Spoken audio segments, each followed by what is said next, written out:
The human body runs on food. Once, food shortage was the major concern. After the Second World War, technological advances in food production led to a new era that was characterized by an overabundance of inexpensive food and relatively little physical activity. In the decades that followed, other sociocultural shifts continued to contribute to the changing way we ate. Women who had previously controlled most of the average family's food preparation now entered the workforce in significant numbers, and the processed food industry began to capitalize on our need for fast, convenient food. This meant that fewer meals were being cooked at home, and since convenience foods were generally higher in calories than home-cooked meals, the average person's caloric intake increased dramatically.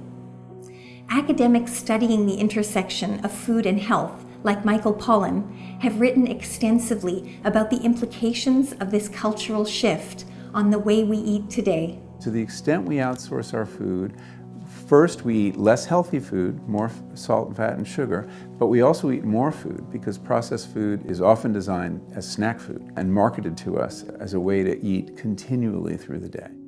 The changes in the way we as a society ate led to the emergence of obesity as a recognized chronic disease with well-defined health consequences. And medical recommendations were made to try and address this growing health crisis. In the second half of the 20th century, a lot of attention was focused on reducing saturated fat and total fat in our diets. And the processed food industry responded by giving us what we wanted. But they still had a vested interest in selling their products, so they found other ways to make the reduced fat products taste good. One way they did this was by adding significantly more sugar and other forms of sugar like corn syrup to almost everything we ate. This not only made the reduced fat foods more appealing, but it also increased their shelf life. So the food industry had a huge incentive to add corn syrup and other sweeteners to packaged foods. The resulting increase in our intake of simple sugars fueled our modern epidemics of obesity and diabetes. These shifts in our food consumption patterns have led us to a point in history where a physiological adaptation, our ability to store energy as fat, has become maladaptive. The balance between food availability and energy expenditure has been disrupted, and it's left us with an exponential increase in the incidence of obesity over the past 60 years, an epidemic that the World Health Organization has labeled a worldwide public health crisis. In order to survive, the human organism needs to take in oxygen, water, and food. We can survive only about 3 minutes without air, 3 days without water, and 3 weeks without food. Because food is so important to our survival, it's been studied extensively.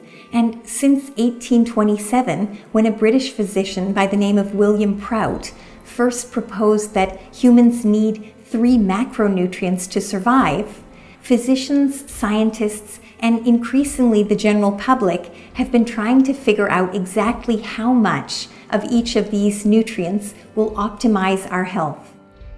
But to some extent, the focus on nutrients rather than food has confused many people. And we tend to get lost in this conversation about nutrients, good and bad. And it's understandable because scientists need to reduce things to a single variable to study them. And the variable in food would appear to be the nutrient. But we also have lots of studies that show that simply removing or boosting nutrients or turning them into supplements doesn't seem to work. That food is much more complicated. It's a system. A basic understanding of the nutrients can give us a helpful background for our discussions about food. So we'll review the nutrients and how the body uses them. But most of this course will focus on discussions about food and health, because ultimately people eat food, not nutrients. Dietary carbohydrates are combinations of sugar units that come in both simple and complex forms. Simple carbohydrates include the monosaccharides, or single sugar units like glucose and fructose, as well as the disaccharides, or two sugar units like sucrose or table sugar. Complex carbohydrates, or polysaccharides, include the dietary starches that our body can break down and digest, and also the indigestible polysaccharides that make up dietary fiber. During the process of digestion, carbohydrates are broken down and converted to glucose, which can then be metabolized by the body to produce usable energy in the form of ATP. If energy demands are low, glucose can be stored, and most of the time it's stored as adipose tissue. Dietary proteins are also broken down into their component parts, amino acids, during the process of digestion. And these amino acids can be used to build and repair lean tissues in the body and perform many other important functions. But amino acids can also be broken down and used for energy. And if they're consumed in excess, they can contribute to fat stores in the body as well.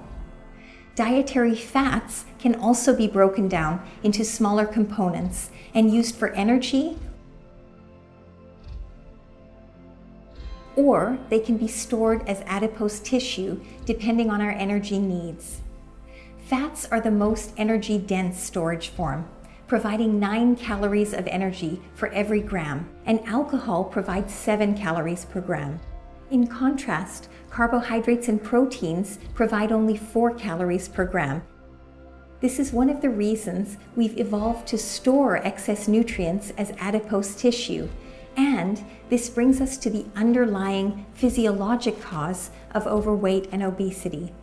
Any calories that aren't converted into usable energy in the form of ATP are stored in the body for later use. Most of the time, they're stored as adipose tissue. So disturbing the energy balance to favor energy expenditure over energy storage needs to be one of the priorities for people who are trying to lose excess weight. This can be achieved by consuming fewer calories, burning more calories through exercise, or a combination of both. But in addition, when long-term health is the end goal, the quality of our food matters just as much as the number of calories we consume. Within each category of macronutrient, we need to choose foods that will support our health rather than working against it. All nutrients are not created equal, especially when it comes to their effect on our health. So shifting our focus from nutrients to foods can help us develop better eating habits that will support our long-term health. Getting our head around the idea that we should be focused on the category of foods, not nutrients, is, I think, very important. And I think doctors should be talking to patients about foods, even if, as scientists and researchers, they see through foods to nutrients. It may be a helpful way to study foods. It's not a helpful way to communicate about them. Let's look at an example of how focusing on nutrients rather than food can leave us confused and potentially consuming a diet that's dangerous to our health. In recent years, a lot of attention has been focused on the fact that many of us are eating too many carbohydrates. There are lots of popular diet trends that encourage us to drastically reduce the carbohydrates in our diet, even to the point of limiting our intake of fresh fruit. At the same time, some of these low-carb diets seem to suggest that protein and fats can be eaten freely, but a diet that's very high in animal protein and contains no whole grains or not enough fruits and vegetables could leave us with serious problems in the long run. In fact, the category carbohydrates includes a wide spectrum of foods, some of which are really important for our health, and some of which can compromise it. Whole grains like brown rice and rolled oats are carbohydrates that provide our bodies with a usable source of energy, and bound together in that very same food is a significant amount of fiber, which slows the release of glucose from that food into the bloodstream. The glycemic index of a food is a measure of the speed at which glucose is released into the bloodstream after it's digested. A whole grain like brown rice or quinoa will result in a slower release of glucose and a more muted insulin response. On the other hand, a food that's high in refined carbohydrates like white bread or soda will lead to a more rapid release of glucose into the blood, and in response to this, the body releases a large amount of insulin, the hormone in our bodies that lowers blood sugar. Because spikes of glucose and insulin lead to less stable blood sugar levels, eating foods that are refined, especially highly processed carbohydrates, can result in an earlier return of hunger and a tendency to overeat. The glycemic index of a food is lower when the food contains fiber or when it's eaten in combination with protein foods or foods containing some dietary fat. For people who are struggling to manage their weight or their blood sugar levels, eating foods that have a low glycemic index is especially important, but choosing low glycemic foods is generally a good idea for all of us. So when we talk about dietary carbohydrates, we're actually talking about a very broad family of foods, some that can be harmful to our long-term health and some that can support it. Learning how to choose the right foods within each nutrient category is one of the keys to long-term success. Protein-rich foods, including animal and plant-based proteins, can also vary enormously in their quality and their implications for our long-term health. Proteins are often said to act as building blocks for the lean tissues in our bodies, but they serve many other important functions in body regulation, supportive immune function, and a variety of other roles in our physiology. There are 20 types of amino acids needed to fulfill all of these functions, but only 9 of them are essential, meaning that our bodies can't make enough of them, so we rely on getting these from our food. In general, animal sources of protein like fish and eggs provide all of the essential amino acids in high enough concentrations that these foods are called complete protein sources. In contrast, plant-based protein sources like beans, lentils, nuts, and tofu tend to be incomplete sources of protein. It might seem that since plant-based proteins are incomplete in their nutrient content, that they're nutritionally inferior compared with animal-based proteins. But in fact, the health benefits of substituting plant-based proteins for animal-based ones, ideally a few days a week, this far outweighs the risk of falling short on essential amino acids. Plant-based proteins can be combined with other foods to provide a complete amino acid profile. In fact, many traditional food combinations like corn and black beans or rice and lentils are based on the principle of combining complementary proteins. Meals that contain vegetarian sources of protein also contain more fiber and less fat, especially saturated fat, than meals that feature animal-based protein. And even though saturated fat may not be as harmful as we once thought, it can still contribute to elevated levels of LDL cholesterol if we eat too much of it. So moderating our intake of red meat, for example, is still a sensible idea. In general, the typical Western diet contains more animal-based protein than we need to sustain good health. People who eat lots of plant foods, eat a plant-based diet, tend to have much better health and better longevity than people who eat a heavy meat diet. So if you're thinking of trying a low-carb, high-protein diet, it's important to pay attention to the kinds of proteins that are being consumed and in what quantities. A diet high in animal protein, especially if it's poor quality animal protein, like processed meat or high-fat cuts of meat, this kind of diet can be harmful to our health, even if it leads to weight loss in the short term. Processed meats often contain nitrates, used as a preservative, which can damage blood vessels and contribute to hardening of the arteries. These meats also tend to be very high in sodium, which can be a contributor to high blood pressure. The most sensible diets are usually those that encourage us to eat moderate amounts of high-quality protein foods. These should come from a variety of different sources, including some fish if possible, as well as plenty of vegetarian sources of protein that are combined for completeness. For decades, the relationship between dietary fats and health was at the center of our attempts to understand the underlying cause of the obesity epidemic. The debates over nutrition that you will hear, should we worry about fat? Should we worry about carbohydrates? Is the problem lack of fiber? All these are attempts to understand what's the problem in the Western diet that is the culprit. Because people would like to figure that out, because then you could just adjust that one thing and go on your merry way. But we haven't gotten that down yet. We don't know the answer to that question with any real confidence. Despite the important roles that fats play in our bodies, this entire category of food was shunned for much of the 20th century. This led to an enormous increase in the availability of fat-free and reduced fat foods. But in spite of this, obesity rates continue to rise.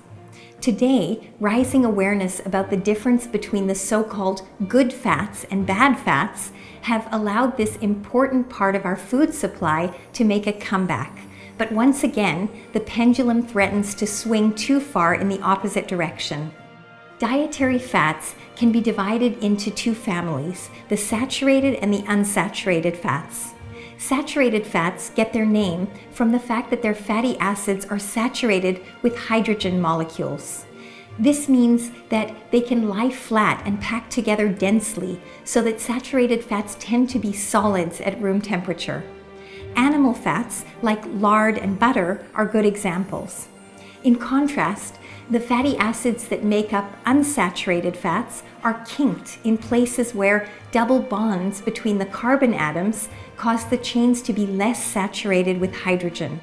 This also means that these fatty acids don't pack together as tightly, leaving most unsaturated fats in the liquid state at room temperature. Omega-3 fatty acids are a special kind of unsaturated fatty acid with double bonds in specific positions of the hydrocarbon chain. They're found in high concentrations in fish oil and also to some degree in nuts, flax seeds, and other vegetable oils. Omega-3 fatty acids are the only kind of fatty acid that the human body can't make, so they're essential for our health and they need to be consumed via the food we eat. Unsaturated fats can be naturally occurring, like the fats found in olive oil, nuts, and avocados, or they can be man-made or chemically manipulated to become unsaturated. These are the fats found in some margarines and in the kinds of oils that are often used for repeated cooling and reheating in deep frying machines like the ones used in many fast food restaurants. The problem with chemically engineered unsaturated fats is that the chemical bonds between the carbon atoms are less stable, so they easily flip into a trans orientation rather than a cis orientation, and this is where we get the name trans fats. Trans fats are problematic for our health because they increase the amount of LDL cholesterol in the blood and they lower the amount of HDL cholesterol, the good cholesterol, in the blood. By doing this, trans fats promote the formation of arterial plaques and increase the risk of heart disease. While saturated fats have also been shown to contribute to increases in LDL cholesterol, they haven't been shown to lower HDL cholesterol or to contribute to the development of arterial plaques as significantly as trans fats. So what's the bottom line when it comes to foods that contain fat? Probably the most sensible food recommendation is this: enjoy reasonable amounts of foods that contain mostly naturally occurring unsaturated fats, like those found in olive oil, nuts, and avocados. Avoid all foods containing trans fats and limit your intake of foods like red meats that are high in saturated fats.